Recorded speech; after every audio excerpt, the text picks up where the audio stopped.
Assalamualaikum warahmatullahi wabarakatuh. Dan pada video kali ini kita akan mengisahkan tentang salah seorang sahabat Rasulullah SAW yang bernama Hashim bin Thabit.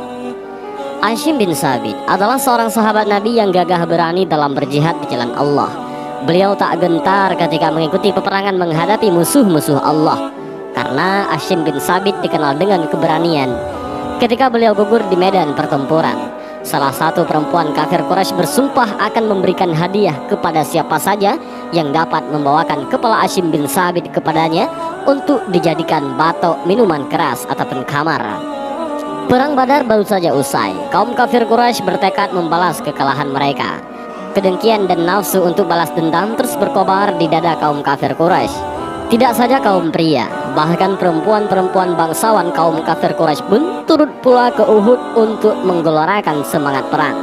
Di antara para wanita itu terdapat Hindun binti Utbah, yaitu istri Abu Sufyan bin Harb, Ritah binti Munabbih, yaitu istri Amr bin Ash, Sulafah binti Sa'ad beserta suaminya, Talhah dan 3 orang anak laki-lakinya, Musafiyah, Julas dan Kilab, serta banyak lagi wanita-wanita lainnya. Ketika pasukan-pasukan Islam dan musyrikin bertemu di medan Uhud dan api peperangan pun menyala, Hindun binti Utbah dan beberapa perempuan dari kaum musyrikin lain berdiri di belakang pasukan pria. Mereka memegang rebana dan menabuhnya sambil menyanyikan lagu peperangan. Lagu-lagu mereka membakar semangat pasukan berkuda, membuat para suami bagaikan terkena sihir. Pertempuran pun usai. Kaum kafir Quraisy memperoleh kemenangan pada pertempuran tersebut. Para perempuan Quraisy berlarian ke tengah medan pertempuran, mabuk kemenangan. Mereka merusak mayat-mayat kaum muslimin yang gugur dalam pertempuran tersebut. Mereka membalaskan dendam bapak, saudara, dan pamannya yang terbunuh di pertempuran sebelumnya, yaitu Perang Badar. Sulafah bin Sa'ad lain pula caranya. Dia tidak seperti perempuan lain. Hatinya guncang dan gelisah menunggu kemunculan suami dan ketiga orang anaknya. Dia berdiri bersama kawan-kawannya yang sedang mabuk kemenangan. Setelah lama menunggu dengan sia-sia, akhirnya dia masuk ke arena pertempuran. Sampai jauh ke dalam, diperiksanya satu persatu wajah mayat-mayat yang bergelimpangan. Tiba-tiba didapatkannya mayat suaminya terbaring hampa. Dia melompat bagaikan singa betina ketakutan. Kemudian ditunjukkan pandangannya ke segala arah mencari anak-anaknya. Tidak berapa lama dia mencari ke segenap lapangan. Didapatinya Musafi dan Kilab telah tewas, namun Julas masih hidup dengan nafas kembang kempis. Kemudian ditatapnya wajah anaknya seraya bertanya, "Siapa lawan yang menjatuhkanmu?" Dengan nafas putus nyambung Pulas menjawab, "Hashim bin Thabit." Dia pula yang memukul roboh Musafi. Belum habis dia berbicara, nafasnya sudah terputus. Sulafah binti Sa'ad bagaikan orang gila. Dia menangis dan meraung sekencang-kencangnya. Dia bersumpah tidak akan makan dan menghapus air mata, kecuali bila orang Quraisy membalaskan dendamnya kepada Hashim bin Thabit dan memberikan batok kepala Hashim kepadanya untuk dijadikan mangkok tempat minum khamar. Dia juga berjanji akan memberikan hadiah dan uang yang banyak bagi orang yang dapat menyerahkan Hashim bin Thabit kepadanya, hidup ataupun mati.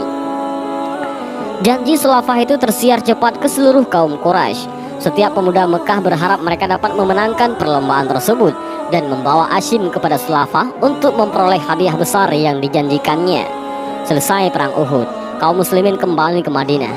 Mereka membicarakan pertempuran yang baru saja dialami, sama-sama memperlihatkan rasa sedih atas pahlawan-pahlawan yang syahid, memuji keberanian orang-orang yang terluka dan sebagainya. Mereka pun tidak ketinggalan menyebut nama Hashim bin Thabit yang dikatakan sebagai pahlawan gagah tak terkalahkan. Mereka kagum bagaimana Hashim mampu merobohkan 3 saudara sekaligus. Seorang di antaranya berkata, "Itu soal yang tak perlu diherankan. Bukankah Rasulullah pernah mengingatkan ketika beliau bertanya beberapa saat sebelum berkobar perang Badar, 'Bagaimana caranya kamu berperang?' Lalu Hashim tampil dengan busur panah di tangan, lalu berkata, 'Jika musuh berada di hadapanku 100 hasta, aku panah dia. Apabila musuh mendekat dalam jarak tikaman lembing, aku bertanding dengan lembing sampai patah. Jika lembingku patah, kuhunus pedang, lalu aku main pedang.' Maka Rasulullah SAW bersabda, 'Begitulah berperang. Siapa yang hendak berperang, berperanglah seperti Hashim.'" Tidak berapa lama setelah perang Uhud, Rasulullah memilih 6 sahabat untuk melaksanakan suatu tugas penting, dan beliau mengangkat Hashim bin Thabit sebagai pemimpin. Orang-orang yang terpilih ini berangkat melaksanakan tugas yang dibebankan oleh Rasulullah kepada mereka. Di tengah jalan, tidak jauh dari Mekah, sekelompok kaum Huzail melihat kedatangan mereka. Kelompok itu segera mengepung mereka dengan ketat.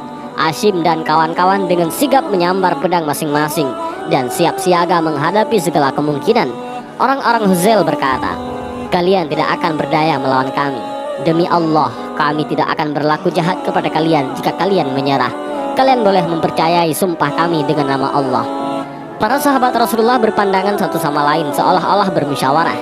Sikap apa yang harus diambil? Hashim menoleh kepada kawan-kawannya seraya berkata, "Aku tidak dapat memegang janji orang-orang musyrik itu." Kemudian diingatnya sumpah Sulafah untuk menangkapnya. Hashim kemudian menghunus pedangnya sambil berdoa, "Ya Allah, aku menjaga agamamu dan berperang karenamu, maka lindungilah tulang dan dagingku. Jangan biarkan seorang musuh pun dapat menjamahnya." Hashim dan rekan-rekannya menyerang orang-orang Huzail. Mereka bertiga bertempur mati-matian sehingga akhirnya roboh dan gugur satu persatu sebagai syuhada. Adapun kawan Hashim 3 lagi menyerah sebagai tawanan. Mereka dikhianati oleh kaum Huzail yang tidak menepati janji. Pada mulanya, kaum Huzail tidak mengetahui bahwa salah seorang di antara korban mereka adalah Hashim bin Sabit.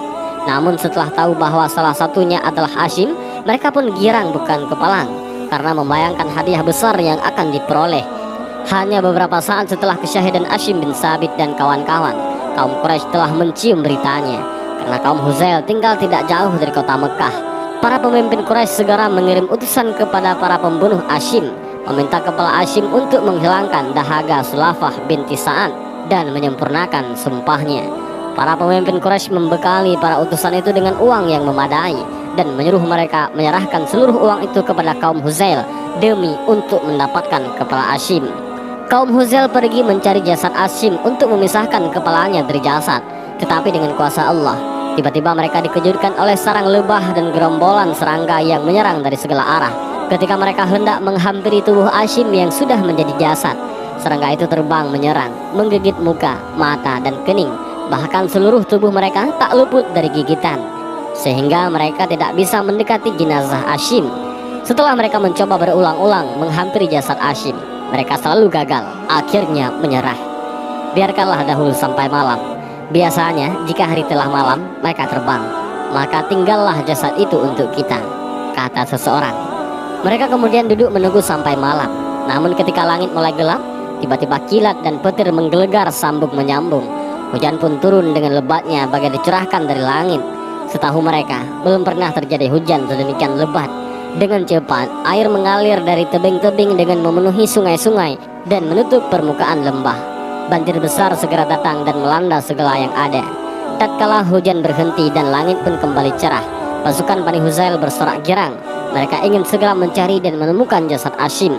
Dengan terbayang-bayang harta yang akan ia peroleh dengan dibawanya kepala Hashim bin Sabit, semua orang dari pasukan Bani Huzail dengan cermat menyisir pepohonan dan semak-semak tempat terbunuhnya Hashim.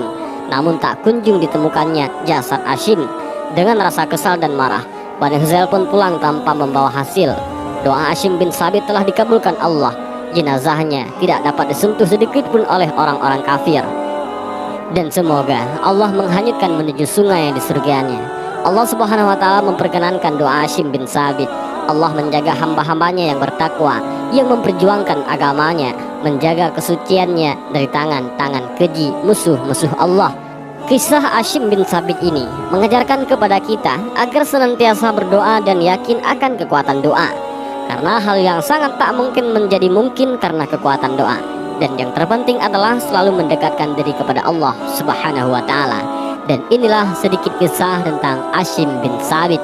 Mudah-mudahan bagi kalian yang mendengar kisah ini menambah pengetahuan, keimanan, juga kecintaan kepada Rasulullah SAW dan kepada para sahabat-sahabatnya. Dan mudah-mudahan juga video ini bermanfaat bagi kita semua. Amin ya rabbal alamin. Wallahu a'lam bishawab. Assalamualaikum warahmatullahi wabarakatuh.